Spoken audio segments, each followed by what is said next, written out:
My sweethearts. My name is Dolores Mayhew, but everyone who knows me calls me Nana Dee. I'm 70 years old, a retired schoolteacher, a proud mother of 3, and a grandmother to 5 of the most precious souls God ever put on this earth.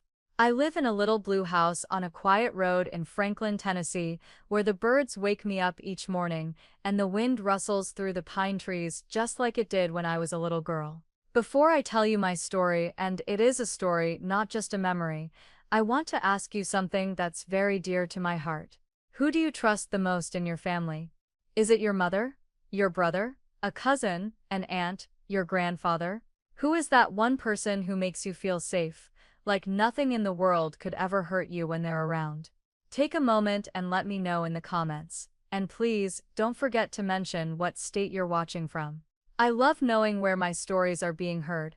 Also, if you find yourself moved at any point, consider liking this video and subscribing. It means more than you can imagine for someone like me, just trying to share what's been kept in the shadows for too long. Now, before we get too deep, let me take you back to where everything started.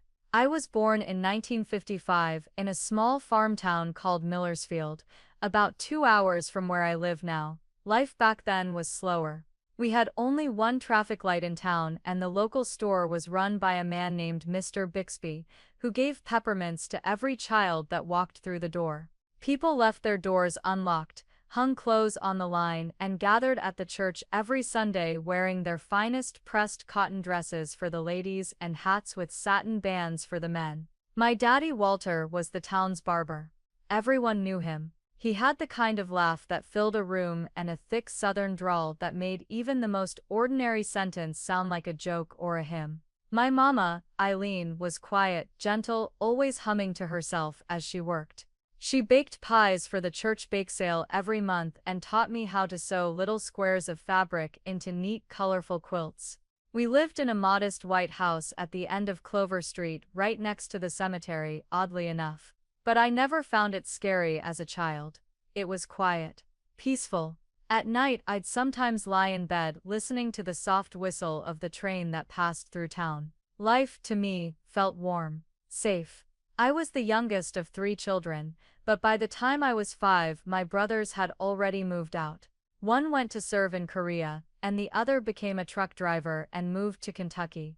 So I grew up more like an only child, and because of that, my parents were always around.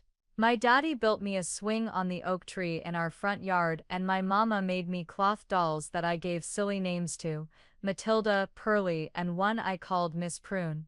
For some reason I've long forgotten. And then when I turned 7, Uncle Raymond moved in. Now, let me pause here and say that in every story, there's a character who seems too good to be true. Uncle Ray was that man. He was my daddy's younger brother, though they didn't look much alike. My daddy had thick hands and sun-darkened skin from standing behind a barber chair all day. Uncle Ray was leaner, taller, and had a city slicker's smile. He worked in Nashville for a while doing something with printing presses, but after he lost that job, details were fuzzy. He came to live with us until he got back on his feet. He carried a black suitcase that smelled like old cologne and cigarettes. But I remember thinking he was the most interesting person I'd ever met. He brought me a toy camera and showed me how to take pretend pictures by clicking the button and saying, "Gotcha." He gave me nicknames: Dolly, Little Bird, Sweet Pea. And he called me his #1 girl. At the time, I thought I'd won some invisible contest. For a little girl who didn't have many friends and was still learning her multiplication tables, Uncle Ray seemed like a blessing. He made everyone laugh. Even Mama, who rarely spoke at length, would let out one of her soft, surprised giggles when Uncle Ray recounted tales from the city. He slept in the attic room, and I'd often see him reading newspapers late into the night or scribbling things into a little black notebook he kept in his coat pocket. I remember the way he'd crouch down and whisper jokes just for me. Or the way he'd ruffle my hair and say, "This one's got stardust in her, Walt. You better watch out, she's gonna run away and become famous someday." Those words filled me with pride. Me, stardust. I'd look in the mirror, wondering if my freckles were constellations only he could see. Uncle Ray became a part of the rhythm of our house. He'd help Daddy close the barber shop on Saturdays. He taught me how to whistle using my fingers. And he even brought home comics for me, Archie, Betty and Veronica, the ones I'd read under the porch light until Mama scolded me to come in before the mosquitoes ate me alive. But something changed around my 9th birthday. It's hard to say exactly when or what it was. Sometimes, trauma doesn't come crashing through the front door. It tiptoes in, it sits quietly in the corner. It waits. I remember one afternoon, Uncle Ray and I were alone in the house. Mama had gone to deliver a pie to the pastor's wife, and Daddy was still at the barber shop. I was coloring in the living room, lying on my belly, and Uncle Ray sat beside me, watching. He complimented my drawing of a cat. "She looks real enough to purr," he said. Then he touched the back of my neck. Just a light touch. But it lingered, and something about it made my skin crawl. But I didn't understand why. He smiled like he always did. Nothing in his expression changed. No sinister music played in the background. If it had been a movie, you wouldn't have known something had shifted. But inside me, a little warning bell rang, faint but clear. That night, I couldn't sleep. I kept thinking about that moment. That tiny, insignificant touch. Why had it made me feel different? Uncomfortable. And why couldn't I shake the feeling that something had begun? That something was unfolding, and I didn't have the words to explain it. My sweethearts, I'm telling you this because I know how powerful intuition is, especially in children. If you're watching this and you ever had a moment like that, a touch that stayed too long, a word that felt too intimate, a smile that made your stomach twist, I want you to listen to it. Believe it. Because sometimes that whisper inside us is the only warning we get. I didn't speak up then. I didn't say a word, and that silence, that one moment when I pushed the warning down, would come to haunt me for years. But we'll get to that. For now, I'll stop here. Next time, I'll tell you about the games Uncle Ray taught me, the ones no child should ever be asked to play.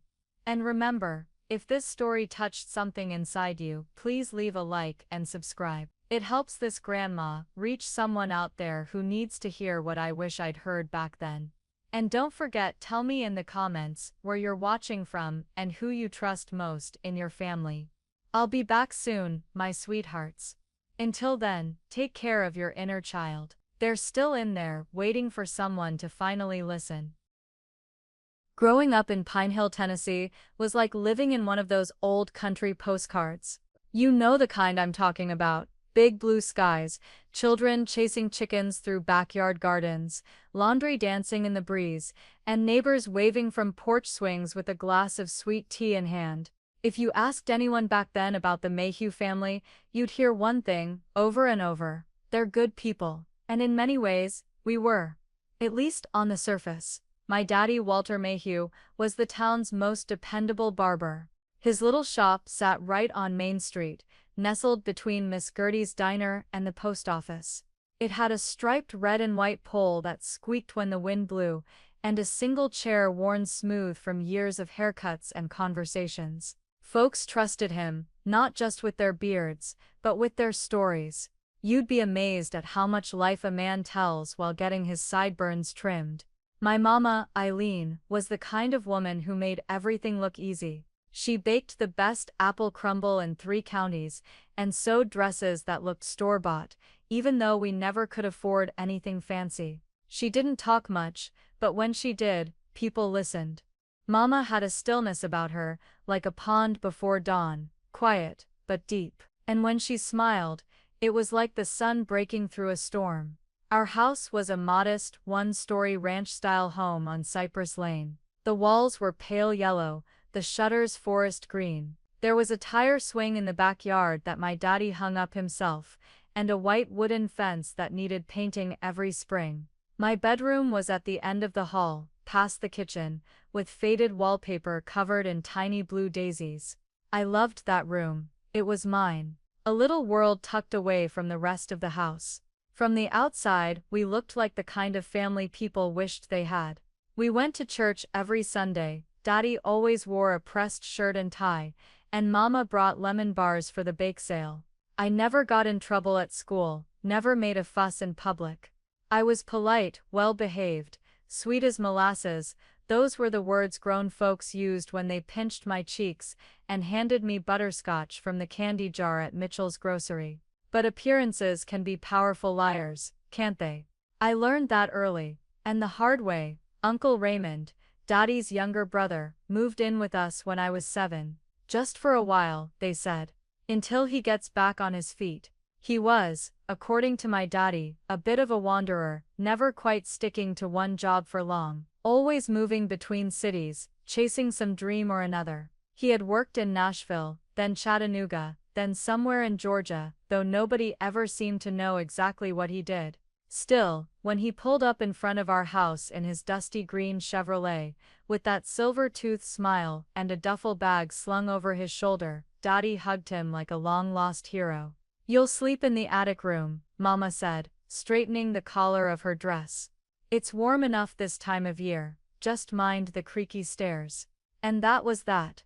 He was home. Uncle Ray settled into our lives with such ease that it almost felt like he'd always been there. He was the kind of man who could make people laugh just by raising an eyebrow. The town liked him. The women at church called him charming. He helped out around the house, ran errands for Mama, fixed the broken screen door that Daddy had been meaning to get to for weeks. And he always had a trick, or a joke, or a story just for me. "You're my favorite girl, Dolly," he'd whisper, ruffling my hair.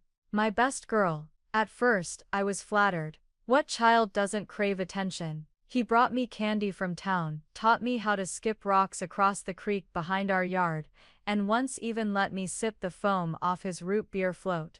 I thought he was the coolest grown-up alive. I started drawing little pictures for him, leaving them outside his door. Sometimes he'd leave me one back, folded carefully like a secret.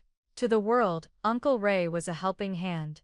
To me, he was a magician, turning the ordinary into something special. But even back then, even before I had the language for what I was feeling, I knew something was off. Just a little. It was in the way his hand stayed too long on my shoulder. The way his eyes watched me when I walked across the room. The way he asked me to sit on his lap, even when there were empty chairs all around. There were moments, quiet, flickering moments when my stomach would knot and something inside would whisper, "This isn't right." But then he'd smile, that same silver-toothed smile, and the whisper would fade. After all, he was my uncle. My daddy's own brother. And I was just a little girl. Surely I was just imagining it. The day I turned 9, he gave me a locket. It was a delicate gold heart on a thin chain, tucked neatly into a velvet box. I remember opening it with trembling fingers, my heart bursting with excitement.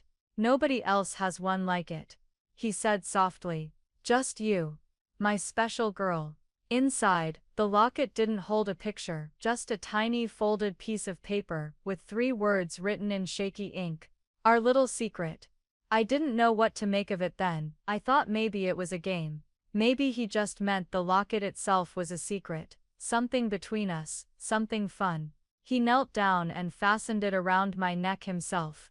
I remember the way his fingers brushed against my skin. I remember the way I flinched, just slightly. He noticed. "You okay, sweet pea?"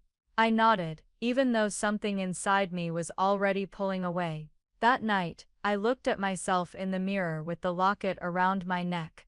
I touched it, carefully. I tried to smile, but my reflection didn't smile back. The air in our house began to feel heavier after that. Not for everyone. Daddy still laughed as he read the evening paper, and Mama still hummed while she folded laundry. But I noticed that Uncle Ray's eyes followed me more closely. I noticed he stayed behind more often when Mama went to the store. I noticed that he always seemed to be nearby, in hallways, in doorways, watching. At school, I stopped raising my hand as much. I started drawing more than usual. Girls in cages, faceless figures, locked doors. Mrs. Harper, my 3rd-grade teacher, once pulled me aside after class. "Dolores," she said gently, brushing a strand of hair from my face, "is everything okay at home?" And I almost said it. I almost told her everything. But the words caught in my throat like thorns. What would I even say? How could I explain a feeling, a growing shadow that I couldn't name, a dread that made my skin crawl without reason? So I just smiled, like a good girl does, and said, "Yes, ma'am. Everything's fine," because that's what you do in picture-perfect families, isn't it? You keep your chin up. You smile for the camera. You don't let anyone see the cracks beneath the paint. But inside me, a crack had started to form. And soon, it would split wide open. When I look back on those years now, with all the wisdom that comes from living a long life, I see it all so clearly. But back then, I was just a little girl who didn't know what danger looked like when it smiled. Uncle Ray had a way of making you feel like the center of the universe, not just with gifts or attention, but with his words. He'd say things that wrapped around your mind like ribbon, soft and sweet. "You know you're my favorite, right?" he'd whisper. At first, I thought that was just something Uncle said. It felt like a compliment, something to make me stand taller in my shoes. But soon, favorite started to mean something else. Something heavier, and I didn't have the language for it, not yet. He began to find reasons to spend time with me when no one else was around. If Mama went to check the laundry on the line, he'd call me into the living room. "Come sit with your favorite uncle. I saved you a seat." If Daddy was out mowing the lawn, Uncle Ray would peek into my room and ask what I was drawing. He'd always be watching, always close. I started to feel like a doll he'd placed on a shelf, something to admire, to protect, but also to possess. And slowly, his words shifted from playful to possessive. "Other girls at school probably wish they had an uncle like me," he'd say with a wink. "But I only look out for you, sweet pea." Those sentences started to take root in my mind, like weeds in a garden. They tangled with my thoughts, made me question things I used to be sure of. I didn't know it yet, but I was being pulled into something carefully designed, something that looked like love but wasn't. Something that made me feel special in one moment, and terribly small the next. I remember one afternoon, in particular. It was summer. Mama had gone to Miss Ida's to help with peach canning. Daddy was at the barber shop, working a late trim. The sun outside was hot, casting long shadows on the linoleum floor in the kitchen. I was reading a book at the table, my knees swinging off the chair. Uncle Ray came in, sat down across from me, and slid a peppermint across the table like he was striking a deal. "You know I'd do anything for you, Dolly," he said. I looked up, unsure how to answer. "I'm serious," he continued. "You're not just my niece, you're special. Our bond is different." My heart started to beat faster, though I didn't know why. His smile didn't change, his voice was calm. But something about those words, it was like a shift in the air. Like the first crack of thunder on a blue sky day. I nodded slowly, but inside I felt dizzy. Why was he talking like that? Why did I feel like I needed to run and hide, even though we were sitting in plain daylight, just two people at a kitchen table? That night, I couldn't fall asleep. I kept hearing his words in my head, "Not just my niece," and I stared at the ceiling, watching the glow-in-the-dark stars I had stuck there years earlier. They used to comfort me. That night, they looked like eyes, watching. Over the weeks that followed, I started changing without even realizing it.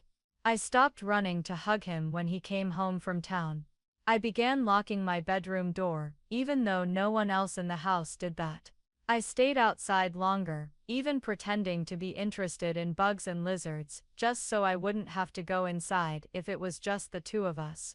I started making excuses. If he called me into the living room, I'd say I had a stomachache. If he offered to help me with homework, I'd say I had already finished it at school. But no matter how much I avoided him, I could still feel his attention, heavy and sharp, like a gaze that pressed into my back, even when I wasn't looking. One night, Mama tucked me into bed, and lingered for a moment. "You feeling okay, baby?" she asked, brushing my bangs from my forehead. I nodded. "Just tired," she smiled. "You've been tired a lot lately."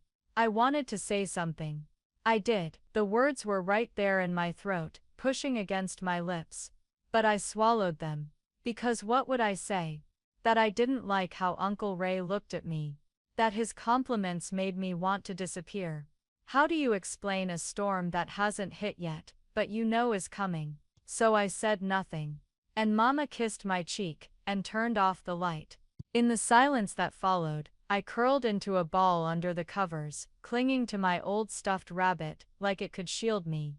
I stared at the door until my eyes burned, listening for every creak, every step in the hallway. I started keeping a journal. Nothing fancy, just a worn notebook I hid under my mattress. I wrote about things that made me anxious, strange moments, feelings I couldn't explain. I never mentioned Uncle Ray by name. I was too afraid someone would read it, but it helped. Just putting my fear into words made it feel a little smaller, a little more manageable. It gave me something to do when I couldn't sleep. Something other than cry. At school, I began drifting from my friends. I didn't mean to, but laughter felt heavier than it used to. Tag on the playground felt too loud, too fast. I preferred sitting under the big oak tree, tracing circles in the dirt, imagining I could dig deep enough to hide inside. Miss Simmons, our music teacher, once complimented my singing voice and asked if I wanted to join the choir. I told her I had stage fright. The truth was, I didn't want anyone looking at me. I was tired of being noticed, tired of pretending I didn't feel like something was wrong. Uncle Ray never said anything outright, that was his gift, in a twisted way. Everything he did could be explained away, every touch disguised as affection, every comment brushed off as teasing. But the effect was clear. I started to feel like I didn't belong in my own skin. Like I was carrying a secret I didn't understand, but somehow knew I wasn't allowed to share. One afternoon, I overheard Mama talking to a neighbor. They were standing near the fence, their voices soft but urgent.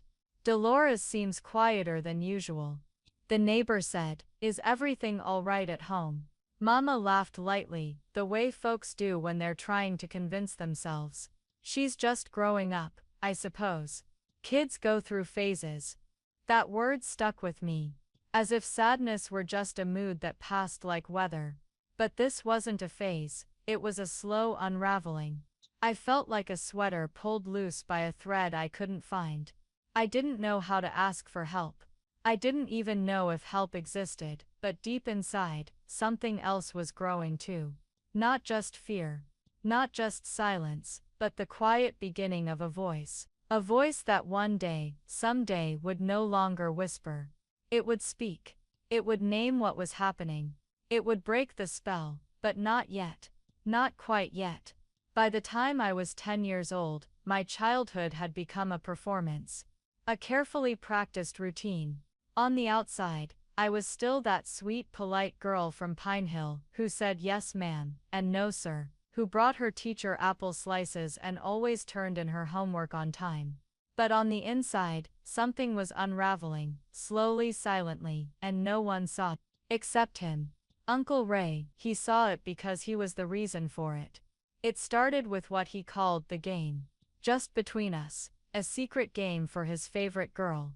"You're not like other kids," he'd say, kneeling down, so his voice was low and soft.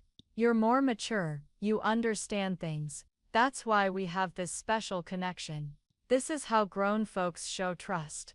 He never used scary words. Never raised his voice. That's what made it so confusing. So dangerous. He wrapped manipulation in flattery, like candy with poison inside. And at that age, I still wanted to believe I was special. I still wanted to make people proud of me. The game had rules he made up, but said were ours. I wasn't allowed to talk about it. I wasn't allowed to question it. I wasn't allowed to say no, because saying no would mean I didn't love or trust him. "If someone asks, you just smile," he whispered once. "It's our little game, remember?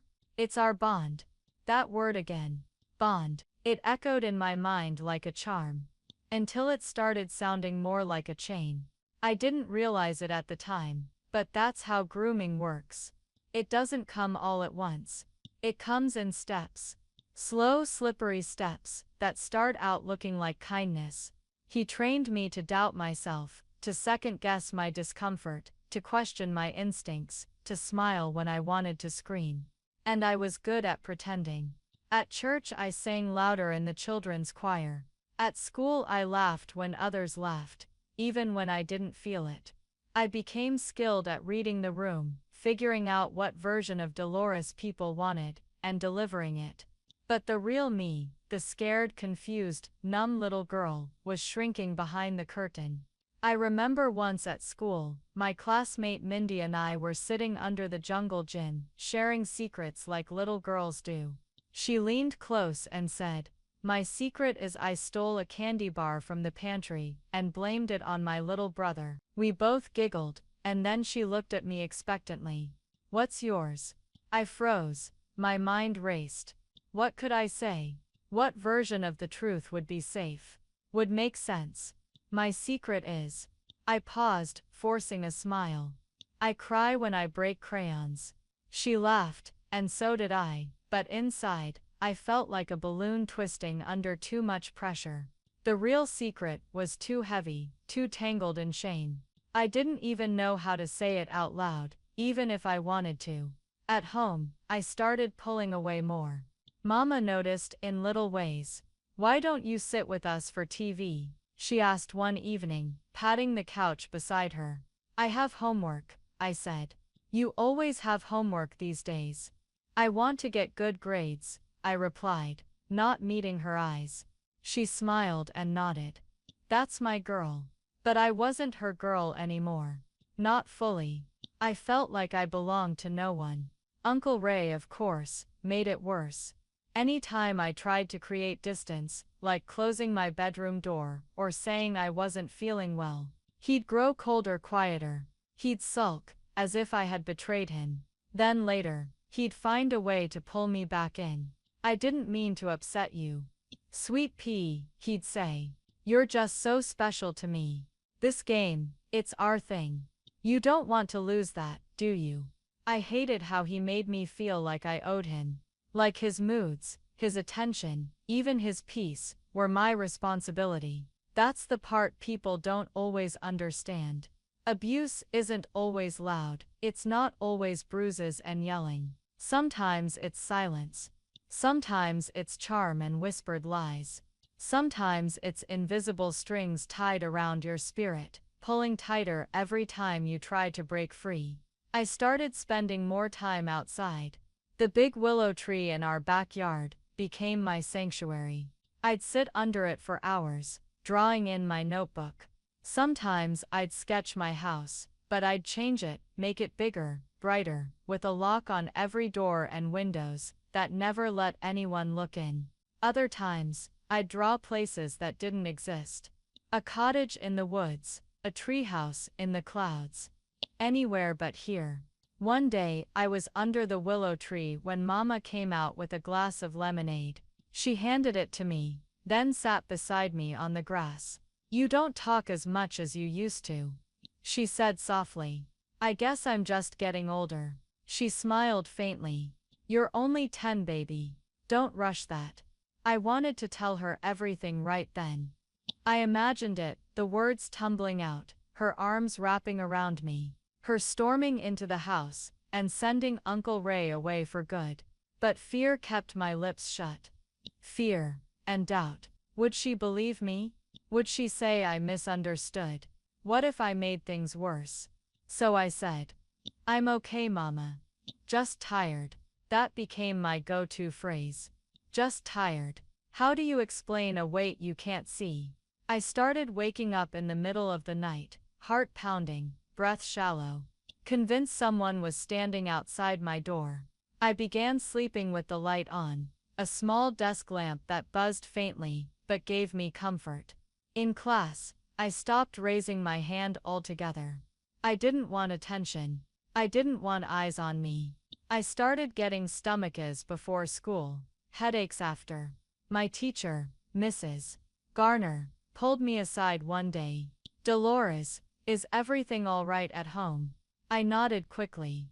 Too quickly. "You can talk to me if something's bothering you." I nodded again, but the lump in my throat was too big to speak around.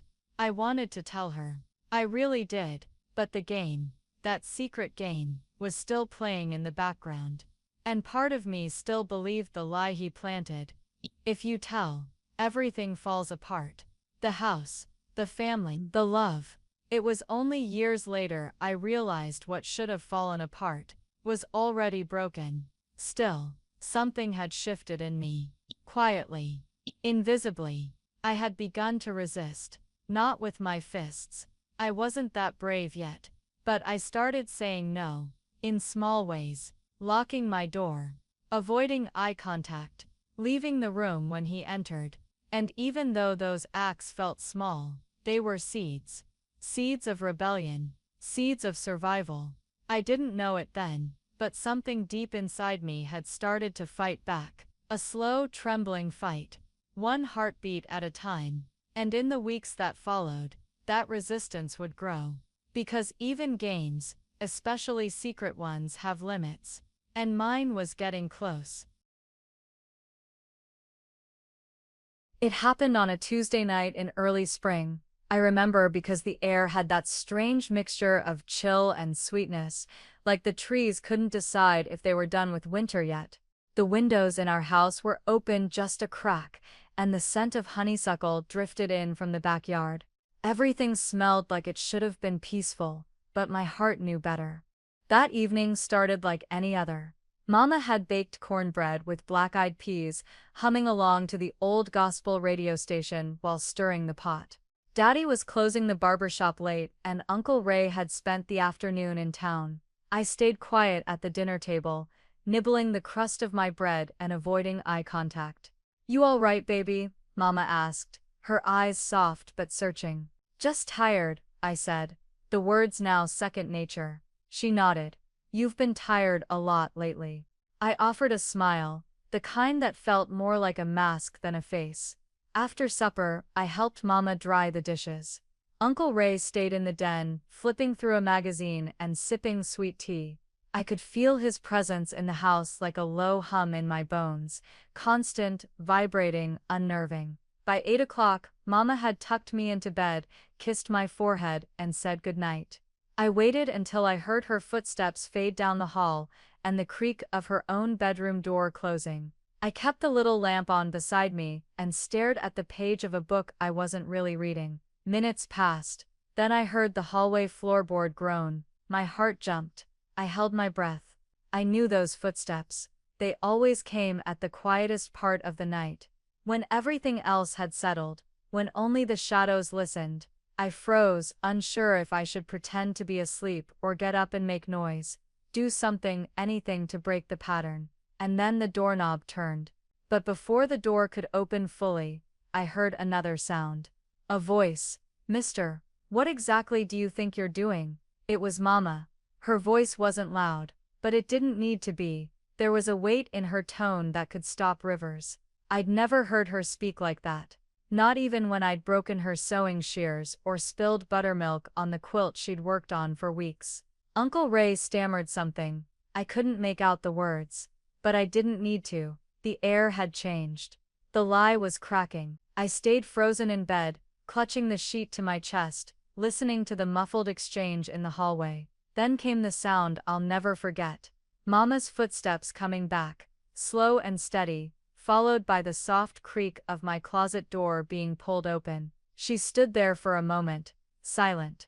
I didn't need to look to know what she saw, and what she saw changed everything. When she finally turned to face me, there was no smile, no softness. Her eyes brimmed with tears, but her mouth was a firm line.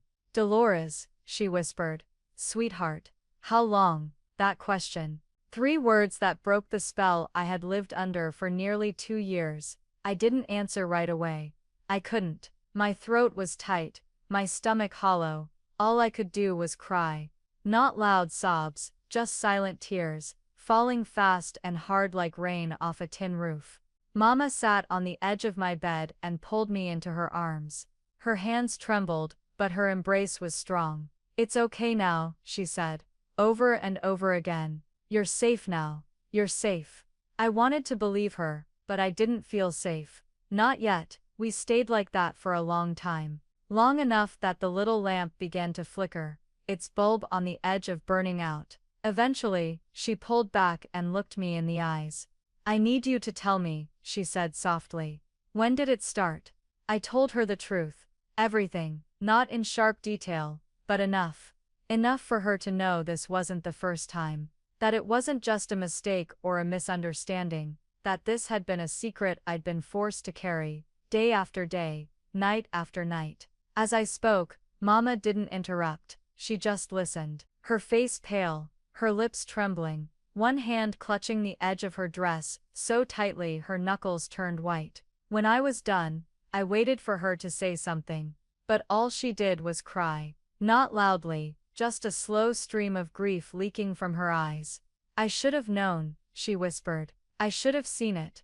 My baby." I leaned into her again and whispered the one thing I had never dared say before. "I thought it was my fault." She pulled back so fast I thought I'd startled her.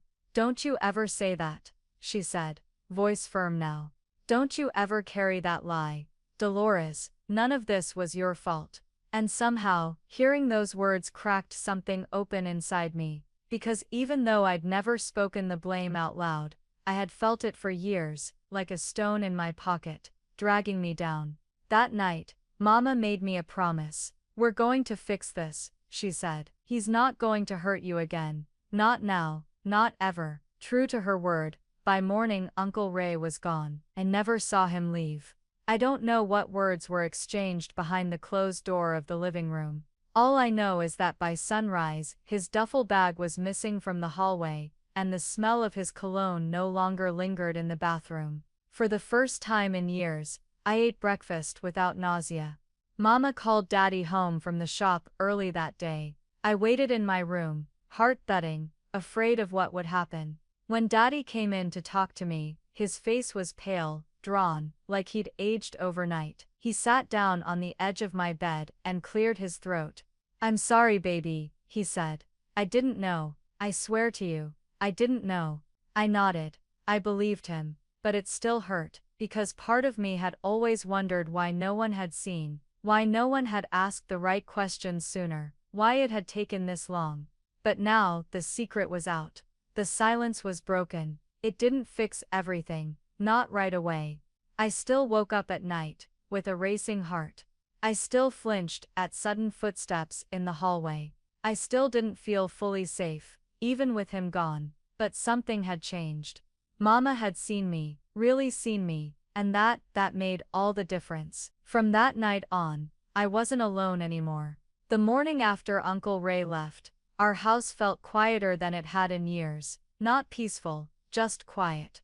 The kind of quiet that comes after a storm, when the trees are still dripping, and the sky is too still, too blue. You know it's over, but everything around you feels slightly off, like the world is holding its breath.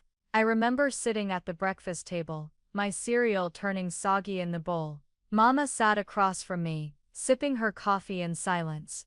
Daddy didn't say much either. The air between us was heavy, like we were all walking through a room full of broken glass barefoot, careful not to bleed.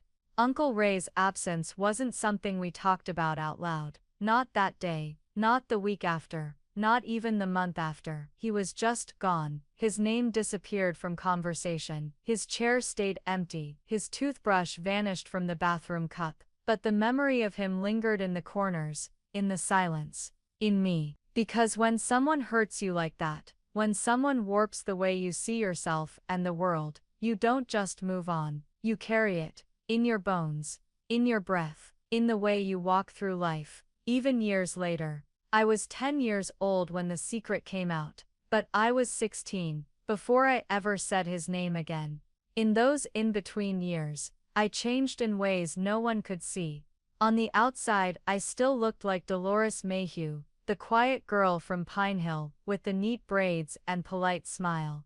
I still got good grades. I still went to church and helped Mama with the baking. But inside, I felt like a room someone had emptied out and locked from the inside.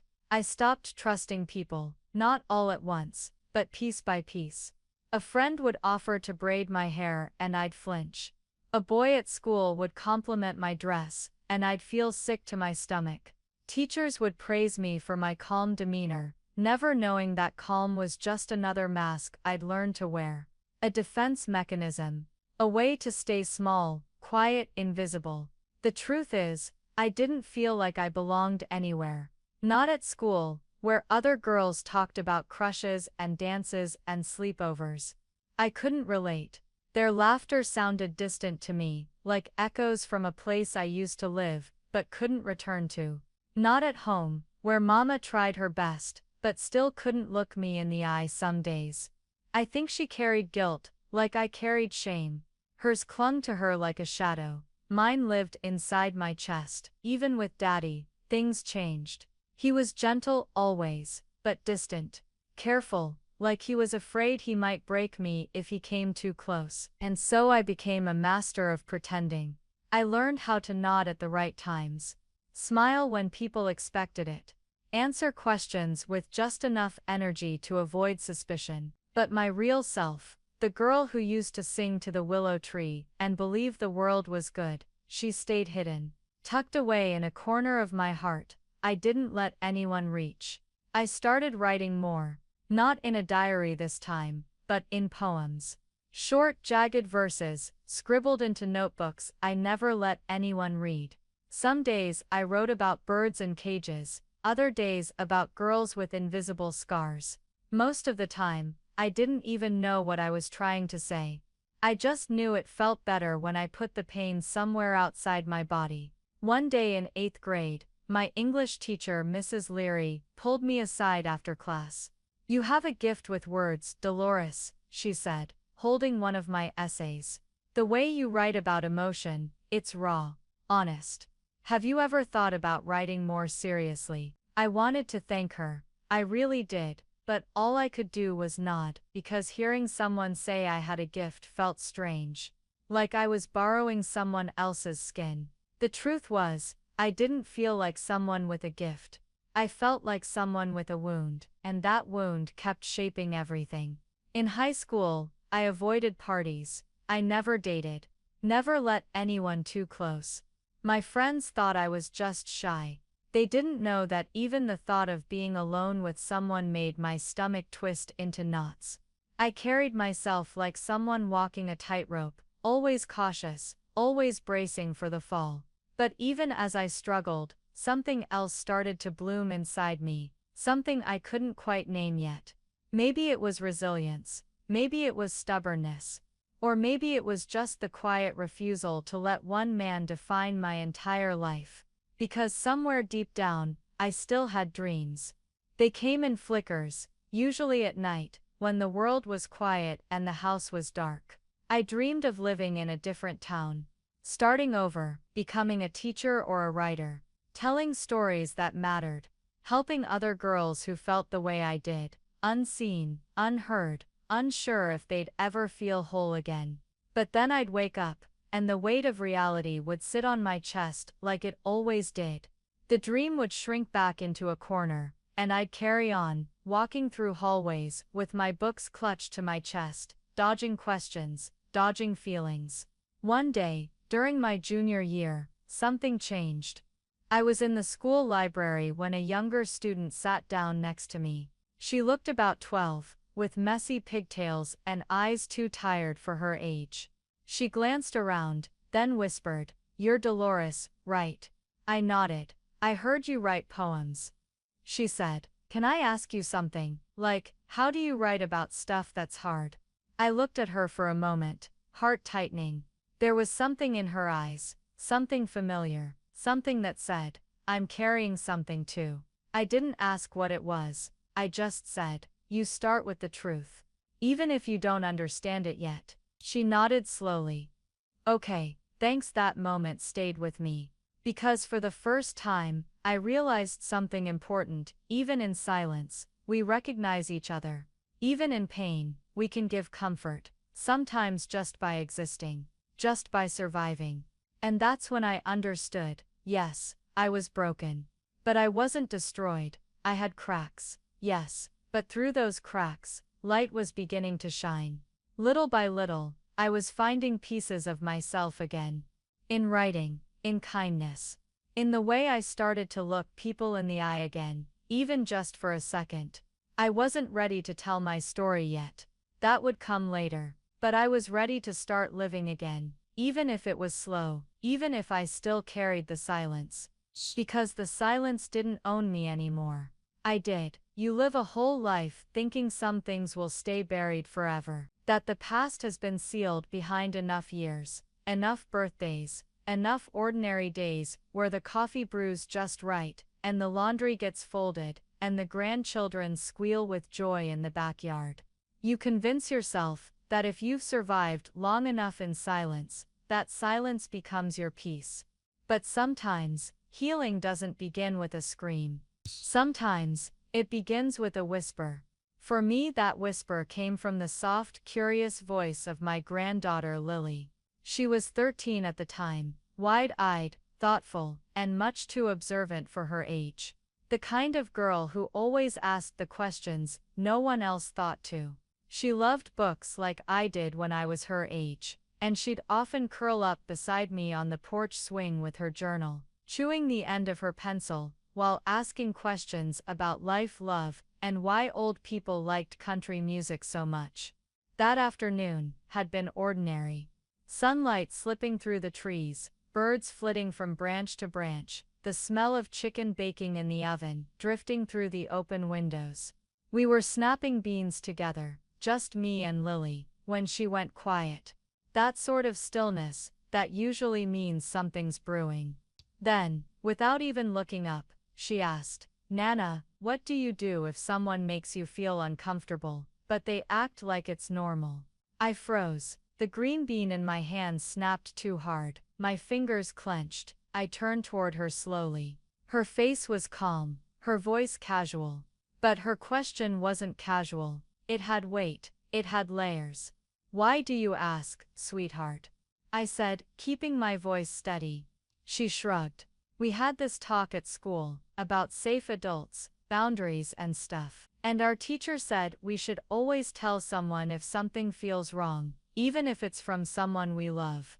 She paused, then added, "But what if you don't want to get anyone in trouble?" My chest tightened. I could feel the decades between her words and my own childhood collapse into a single moment. That same conflict, that same hesitation. The loyalty twisted with fear. The ache of knowing and not knowing at the same time. I reached out and took her hand. "Lily," I said gently, "if someone ever makes you feel unsafe or confused, I want you to tell me. No matter who it is, you will never be in trouble for speaking the truth. Do you understand?" She looked at me, those big brown eyes searching mine. "I trust you, Nana," she said. And that's when it happened. My voice cracked.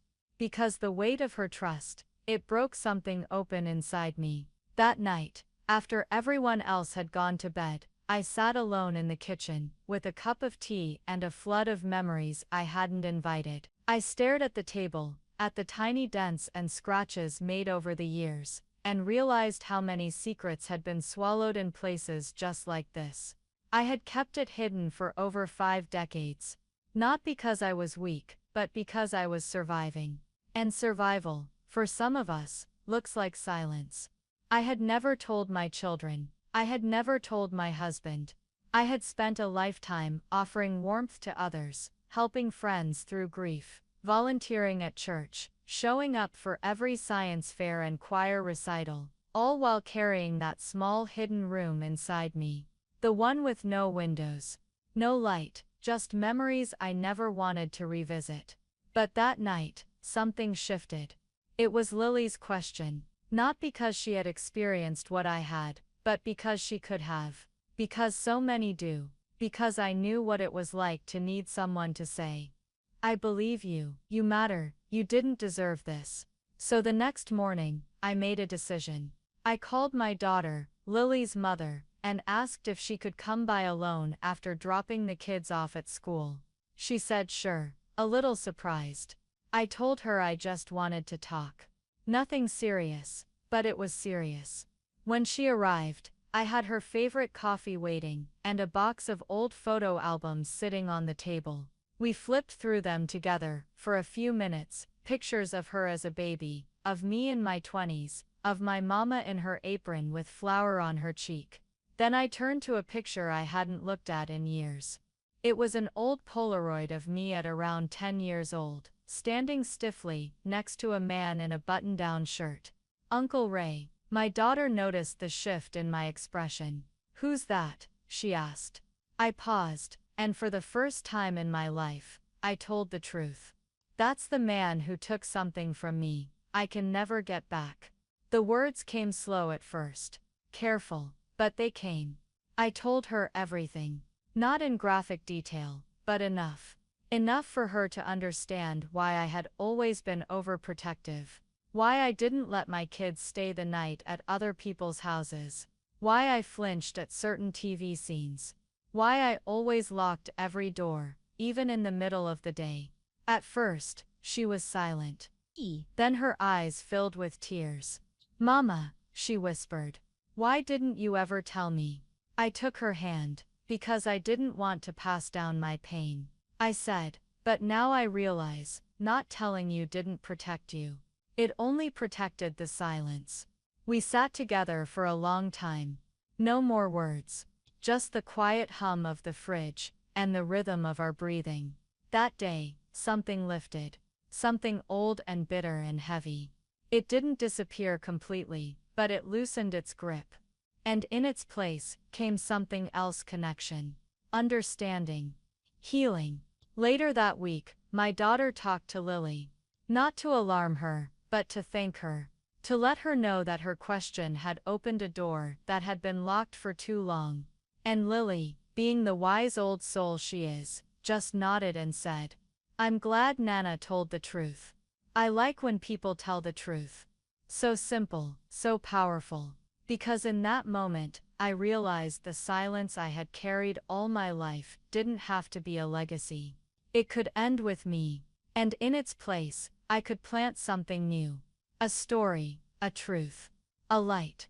Something Lily could grow up with that I never had: the freedom to speak, the safety to question, the knowledge that secrets lose their power when spoken out loud. That's why I'm telling this story now. Not for sympathy, not for attention, but for someone out there, maybe someone like Lily, who's just starting to ask those hard questions. Who's wondering if they're allowed to speak. You are, you always were, and you always will be. If you've stayed with me this far, through every memory, every tear-stained moment, every whisper turned into a voice. Whether you're a granddaughter or grandson, a mother or father, a friend, a teacher, or just someone searching for truth in a world that sometimes hides it too well, I want you to know this: you are not alone. Not now, not ever. My name is Dolores Mayhew, but these days, most people call me Nana Dee. I've lived a full life, one filled with love and laughter, sorrow and healing, fear and forgiveness. And yes, I've lived with scars. But those scars don't make me weak. They make me real, they make me strong. They make me someone who can look into a child's eyes and say with certainty, "I believe you, I see you, and you matter." You see, for so long, I thought I had to carry my pain in silence.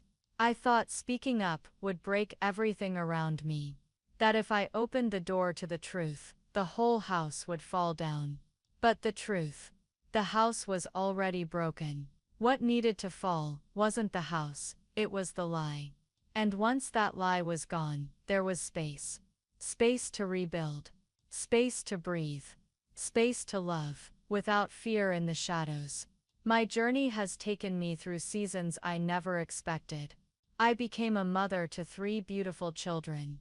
I built a career as a school teacher, standing before generations of young hearts and minds, hoping to give them the very thing I was once denied: safety, dignity, the ability to ask hard questions and receive honest answers. And then I became a grandmother.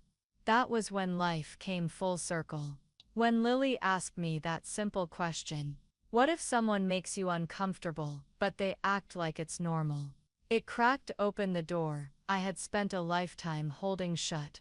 It reminded me that the things we bury don't disappear. They wait, They wait for light.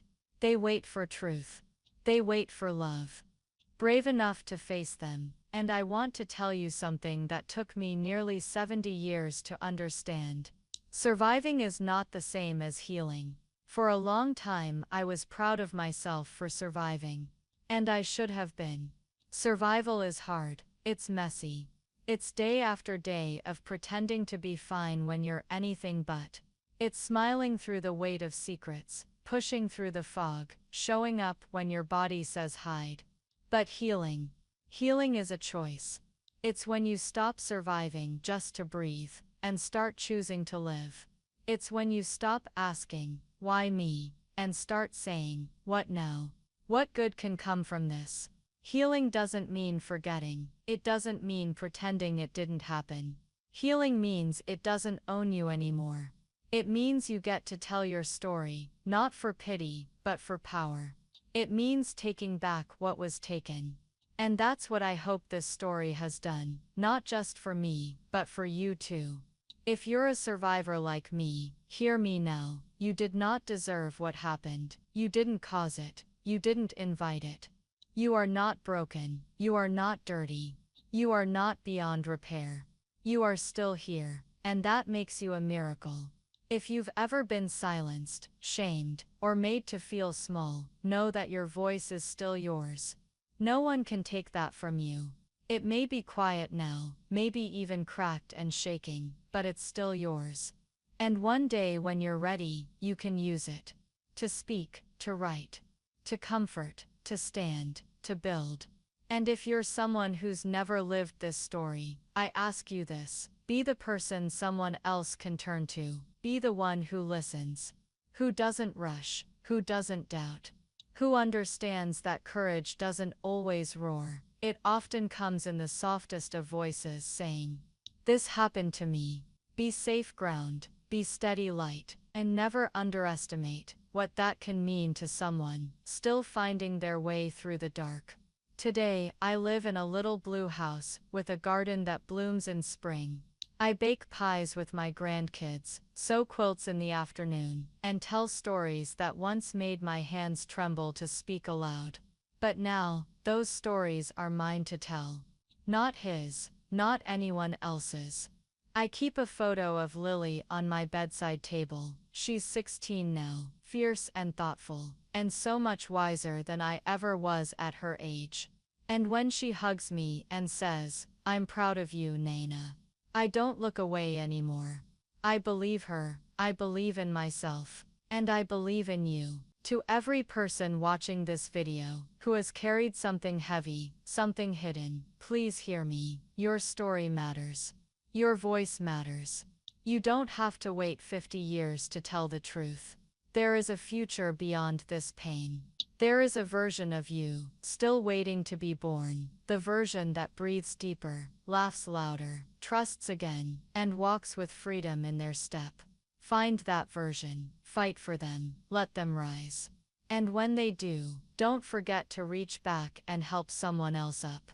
Because that's what healing does. It multiplies, it echoes, it saves. Thank you, my darlings, for walking through this journey with me. I never thought I'd tell this story, but now that I have, I see it clearly. It was never just mine. It belongs to every soul who suffered in silence, to every child who was told to keep a secret that never should have existed, to every grown-up who still has a scared little voice inside them, asking, "Will someone please believe me?" Yes, yes, we believe you. And we're not going anywhere. If this story touched your heart, please like this video. Subscribe to the channel, so these stories reach someone who needs them. And if you're watching from somewhere in the United States, or around the world, let me know in the comments. Say, "Amen." Say, "I believe you." Or just say where you're watching from. It helps me feel a little less alone.